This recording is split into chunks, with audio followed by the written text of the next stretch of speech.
Three, two, one. Hello, I'm Aaron Morales with the U.S. Department of Energy Alumni Network. Welcome to another edition of Trailblazers and Transformers, where we're telling the stories of our alumni community and those who might be the unsung heroes with some truly great work that happened at the department.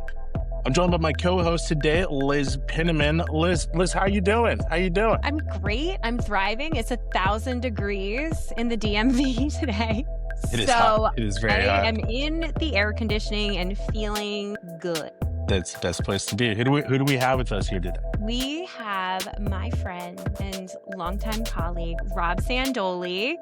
He is our honored to be with you guys. Trailblazer and Transformer. Of course. Hi, Rob. Rob is an energy and sustainability professional with over 25 years of leadership experience across federal agencies, including the U.S. Department of Energy, the U.S. Department of State, and the White House Office of Management and Budget. He spent more than 15 years at DOE, where he held several senior leadership positions overseeing energy efficiency, decarbonization, and community energy initiatives, as well as managing international collaborations on climate and clean energy. And he might have some exciting news for us today. I'm not, we're not sure. We'll see. But I am proud to welcome my friend and off-the-record mentor for management, federal management, Rob Sandoli. Rob, congratulations on being this edition's featured Trailblazer and Transformer. Woohoo! Well, thank you for having me. I am honored to be with you guys. And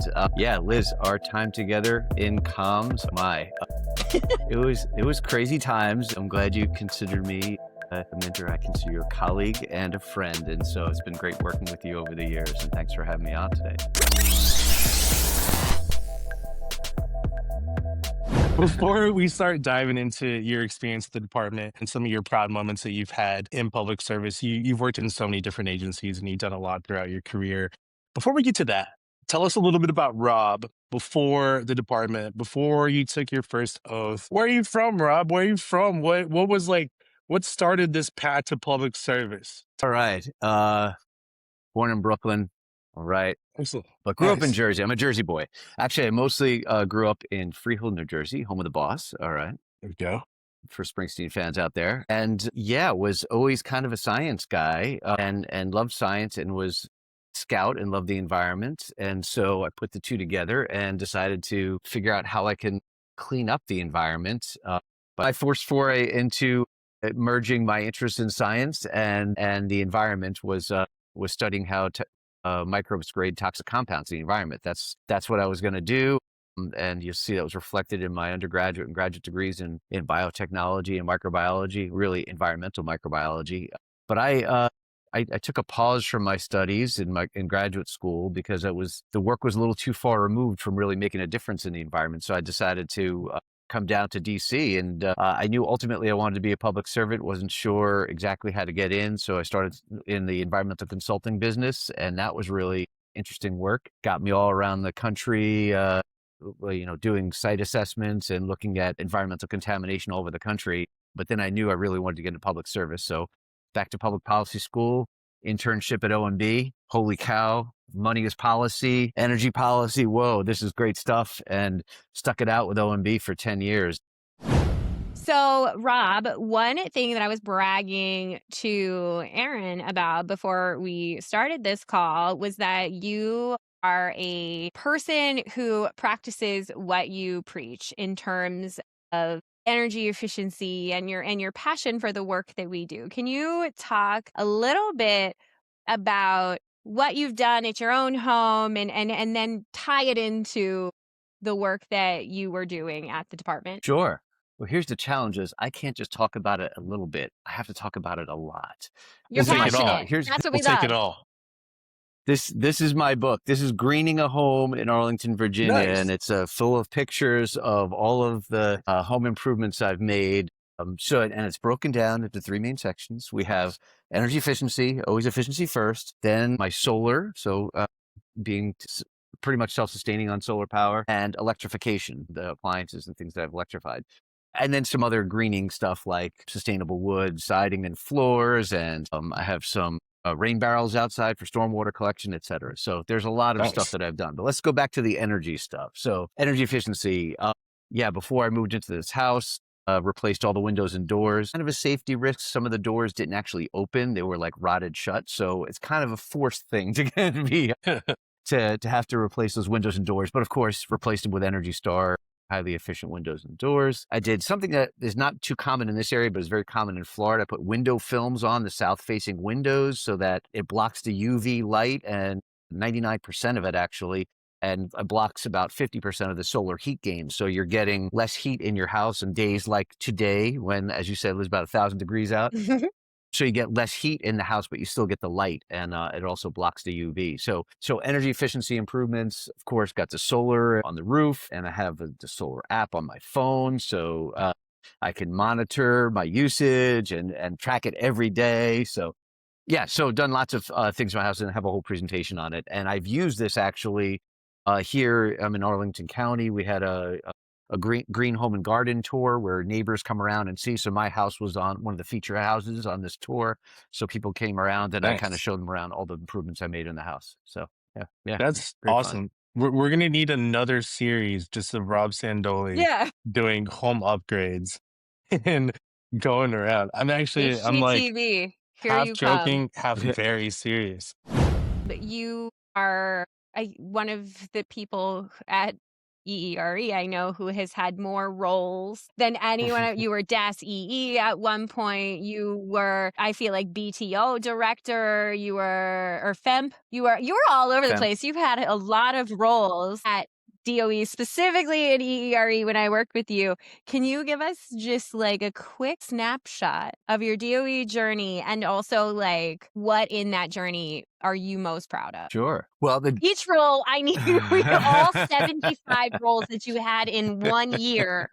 I'm gonna need what you're 30 most proud seconds, of. go. No, so look, as I mentioned, I started, I'll pick it up where I left off in the intro part at OMB. I was there for about 10 years, overseeing the EERE portfolio. So we talk about in EERE lingo a lot, stovepipes. I wasn't in any particular stovepipe or technology pillar. I had to be familiar with all of them for my oversight role at OMB. So when I first came over to DOE, I was actually in the Undersecretary's office, the Undersecretary of Energy at the time, she was new and new to government, and to kind of help guide her through both budget and policy processes and coordinating all of the applied energy offices, which was a bear of a task. And so that was a front office role with the Undersecretary when I first came over. From there, I went down into and where I worked for a long time in ERE was actually running their international program. It was I had done a detail at the State Department and had some international experience. So I came down there to kind of help, let's say, consolidate some of the work that was going on there. There was not a lot of vision for what we wanted that work to be. And what accomplishments we wanted to get from that. It was really there were over 80 projects with 30 plus countries. It was all over the place, and it wasn't a very big program, and we were trying to be the State Department, which we're not. So to get to your question about what I'm most proud of, I spent a lot of time kind of building that team and developing the mission and vision for that team and engaging in collaborations that were mutually beneficial. So it wasn't us just doing a random webinar here or there for a developing country. It was actually working with U.S. industry and working with other agencies on the DOE side with major emerging economies like India and China and South Africa, Indonesia and Brazil. We worked with all these countries. I'll give you one example that's like a win-win-win. So with China, for example, they were very interested, and I'm going to tie in, Liz, here, the FEMP work. They were very interested in how we do energy savings performance contracting, right? That's a mechanism where you get third-party financing and you use that to do your improvements, energy efficiency improvements, and then you pay back over time with savings, no upfront cost, right? So that's a great mechanism, and we have been doing that in the U.S. for a long time. I worked on it at OMB, and of course, DOE, our Federal Energy Management Program, kind of as a master contract for this. China wanted to learn how we do this and how we do it efficiently. So we had our ESCOs, energy service companies, some of our technology providers, some of our banks, and we worked together with the Chinese equivalents. And we did some pilot projects, demonstration projects to get the market ready in China for these type of energy efficiency improvements. So what do we get from that? We got, from our projects, we got reduced emissions in China. We got actual steel on the ground in China. We got exports from the US to China, right? Yeah. So it's like a trifecta. And we got US companies here involved and engaged and opening markets for them in a vastly growing market. So that was like and credit to my colleague Brian Holly, who really kicked that program off. But that was one example of how you can work internationally using DOE expertise. We used our national labs and engaged our private sector, working with another country to advance kind of DOE's mission space. That's one of the things I'm really proud of, and was a great example of some of the international work I did there, Liz. Do you want me to go through the other 10 roles or no? Yeah, give me the other 10, the other 75. I mean, like, I feel like it was like a 1-year period. Every time I turned around, Rob is like in an email that Rob's leading something new or it's in a new role. I'm like, what is he doing? How does this happen? Yeah, No, that was well, great. so I served in a bunch of acting roles at the request of leadership, and during transition times. I've been through, I think I started at the tail end of the Clinton administration through the beginning of this Trump administration. So it's 6 administrations. I kind of seen it all in terms of transition. And so I was engaged for a bunch of times when they needed someone to provide some institutional knowledge and steady leadership and transition leadership. The last position that I was in was also, it was in the ERE front office as a deputy director for the Integrated Strategies Office. And that covered international as well as, about 8 other cross-cutting, we say, programs that were not technology specific, from workforce development to community energy engagement. So those types of programs in the front office. And that was the final role I was in before I left you. Well, thanks for doing all 38 of the roles. I think that the second series we're gonna have with Rob is Rob breaks down acronyms, because he listed a bunch that I think I've had to like write speeches on in the past. And there was a lot of like crash courses, and Rob just went through it so smoothly, especially with the FIMP ones. With the energy saving performance contracts, it just makes sense now. I mean, I wish I had you on an email 2 years ago.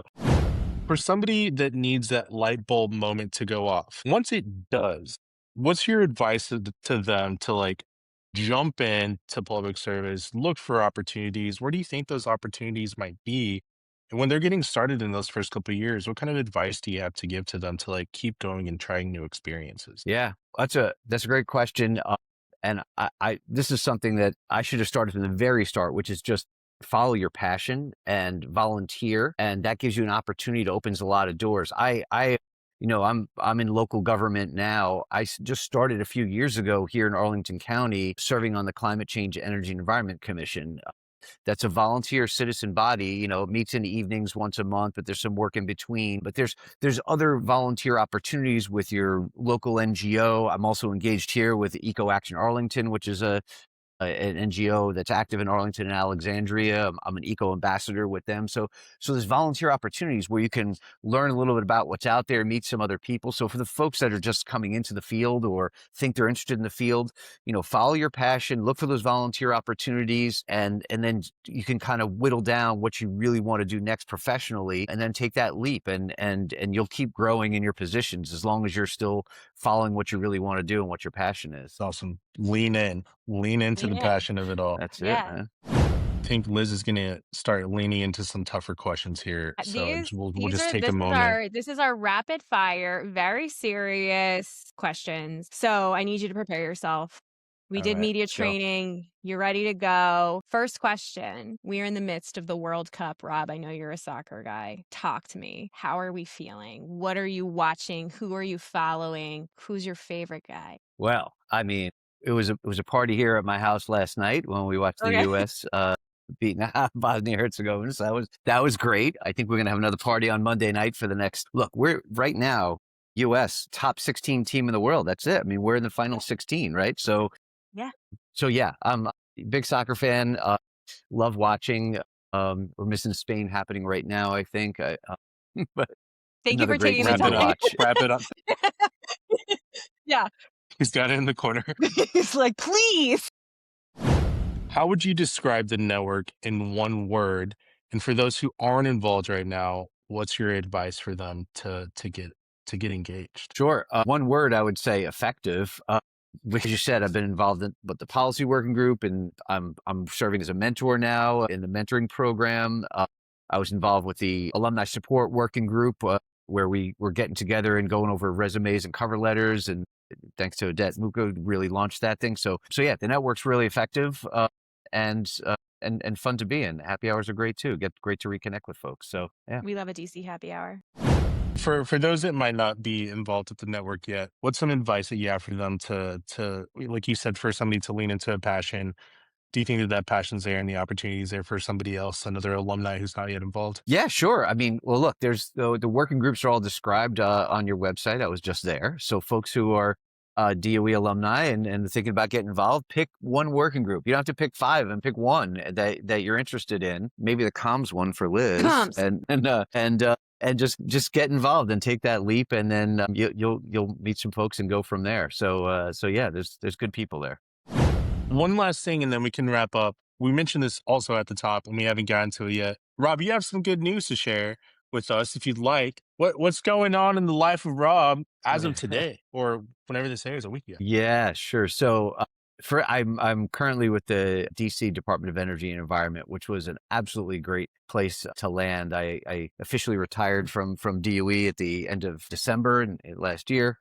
I started in DC Department of Energy and Environment just in February. I've only been there 6 months, and it's a great place. But I had this enormous opportunity that's very rare to move over to Fairfax County and help run their energy environmental office. And it is just really exciting opportunity to have even more impact that I'm able to have at DOEE with the district. So my time at the district was short, but really, really good. Great people there. And we're hiring a lot there right now. So other DOE, in fact, I just forwarded to Jocelyn and the network some new opportunities that DOE is hiring for, and they love to hire DOE alums. In fact, I'm having lunch with 8 DOE alums Let's at go. DOEE who landed at DOEE next week. So Amazing. yeah. So they're still looking for more DOE folks. So please keep your eyes peeled. So I love DOE, but I'm really excited to join Fairfax County and continue to engage in the metropolitan DC area here in energy and environmental issues and advance our climate action plans and clean energy goals. So yeah. Oh, this was wonderful. It was so good to see you, Rob. And yeah, I'm so excited for you and happy for your journey and excited for you to get back to watching soccer.